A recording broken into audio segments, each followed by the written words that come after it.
इसकी तरह कहीं आपके मार्क्स भी ना गिर जाएं, इसलिए जल्दी से देख लीजिए 12th क्लास के मिड टर्म केमिस्ट्री के बहुत ज्यादा इंपॉर्टेंट टॉपिक्स। चलिए बात करते हैं।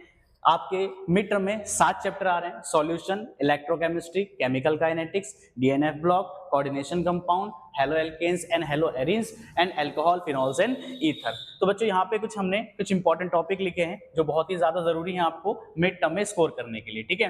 पहला टॉपिक जो होने वाला है वो है Henry's law and its application. Henry's law और उसके एप्लीकेशन बहुत ही ज्यादा इंपॉर्टेंट है बच्चों, हर साल पेपर में आने वाला क्वेश्चन है, तो इसको बहुत ही अच्छी तरीके से आप लोग करके जाएंगे, ठीक है। दूसरा है Rawls law and colligative property. Colligative property 4 होती है जैसा आप सभी को पता है, उनमें से कोई सी भी कॉलिगेटिव प्रॉपर्टी विद न्यूमेरिकल आपके पेपर में आती है। समझ गए कि नहीं समझे? चलिए दूसरा चैप्टर की बात करें अगर इलेक्ट्रोकेमिस्ट्री, तो इलेक्ट्रोकेमिस्ट्री में से नस्ट इक्वेशन के ऊपर आपका न्यूमेरिकल आने वाला है।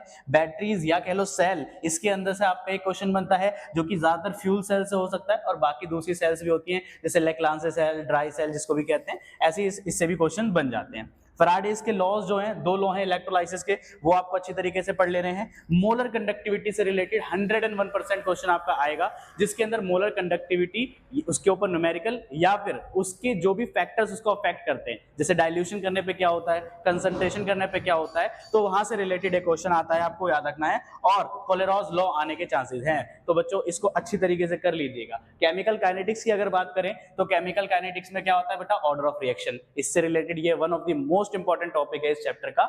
जैसे कि फर्स्ट ऑर्डर रिएक्शन है, आपके सिलेबस में 0 और फर्स्ट ही है, लेकिन ज्यादातर जो क्वेश्चन आते हैं वो फर्स्ट ऑर्डर रिएक्शन से आते हैं। इसके ऊपर न्यूमेरिकल भी आता है, ओके, और इससे रिलेटेड थ्योरेटिकल क्वेश्चन भी आते हैं। आपको अगली वीडियोस में मैं आपको इन पे क्वेश्चन भी करने सिखाऊंगा, ठीक है।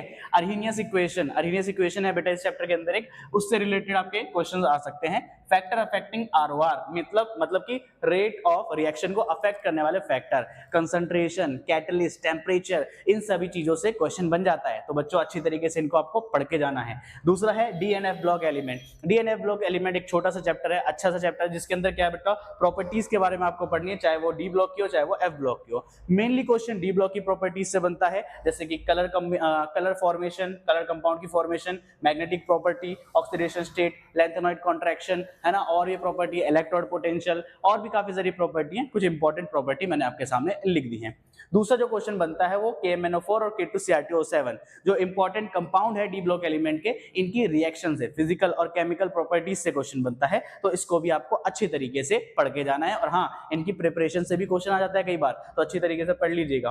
बात करें अगर कोऑर्डिनेशन कंपाउंड की, तो कोऑर्डिनेशन कंपाउंड में 3 ही सबसे ज्यादा इंपॉर्टेंट टॉपिक है। नोमेनक्लेचर, जो IUPAC नोमेनक्लेचर हम लोग करते हैं। दूसरा क्या है बच्चों, आइसोमेरिज्म। आइसोमेरिज्म कोऑर्डिनेशन कंपाउंड में कैसे कैसे देखने को मिलता है, उसके रिलेटेड क्वेश्चन आता है। और साथ ही साथ थ्योरीज, 3 थ्योरी हैं, Werner theory, VBT and CFT। तीनों थ्योरीज में से न्यूमेरिकल बन जाता है, क्वेश्चन बन जाता है बच्चों, अच्छी तरीके से इसको आपको पढ़ना है।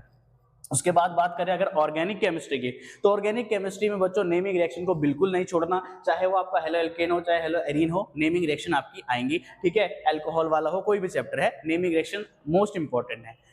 इसके अंदर एक और इंपॉर्टेंट टॉपिक है बच्चों, SN reaction, nucleophilic substitution reaction. Nucleophilic substitution reaction से भी हर साल एक क्वेश्चन बनता है, तो इसको तो बिल्कुल भी छोड़ के आपको नहीं जाना है। कुछ टेस्ट होते हैं बच्चों, टेस्ट क्या होते हैं, कुछ ऐसी रिएक्शन होती हैं जिससे हम लोग डिफरेंशिएट कर सकते हैं अलग अलग कंपाउंड्स के अंदर, ठीक है। तो हर एक चैप्टर में कुछ ना कुछ आपको टेस्ट में मिलेंगे, वो वाले टेस्ट वाली रिएक्शन भी आपको जरूर से याद करके जानी है। इंपॉर्टेंट कंपाउंड लास्ट में दिए जाते हैं, जैसे कि हमारे इसके अंदर आयोडोफॉर्म, हेलोफॉर्म एंड और भी CFC वगैरह और भी सारे कंपाउंड दे रखे हैं, उनके यूजेस से क्वेश्चन बन जाता है, उनकी प्रॉपर्टीज से क्वेश्चन बन जाता है, तो बहुत ही ज्यादा इंपॉर्टेंट टॉपिक है। समझे कि नहीं समझे? अल्कोहल, फिनॉल, ईथर में नेमिंग रिएक्शन, जैसे कि मैंने पहले बताया, नेमिंग रिएक्शन को आपको जरूर करके जाना, बिल्कुल नहीं छोड़ना। फिजिकल प्रॉपर्टी, फिजिकल प्रॉपर्टी इसमें सभी ऑर्गेनिक के चैप्टर में फिजिकल प्रॉपर्टी जरूर आती है, और लगभग सबकी फिजिकल प्रॉपर्टी सिमिलर सी होती है, तो आपको एक बार याद करना है, बार बार काम चल जाएगा, ठीक है। तो इसमें भी फिजिकल प्रॉपर्टी इसमें भी ऐड कर लीजिएगा। साथ ही साथ में इसमें भी कुछ टेस्ट ऐसे होते हैं जो कि क्या होते हैं, डिफरेंशिएट करते हैं अलग अलग कंपाउंड्स में, प्राइमरी, सेकेंडरी, टर्शरी,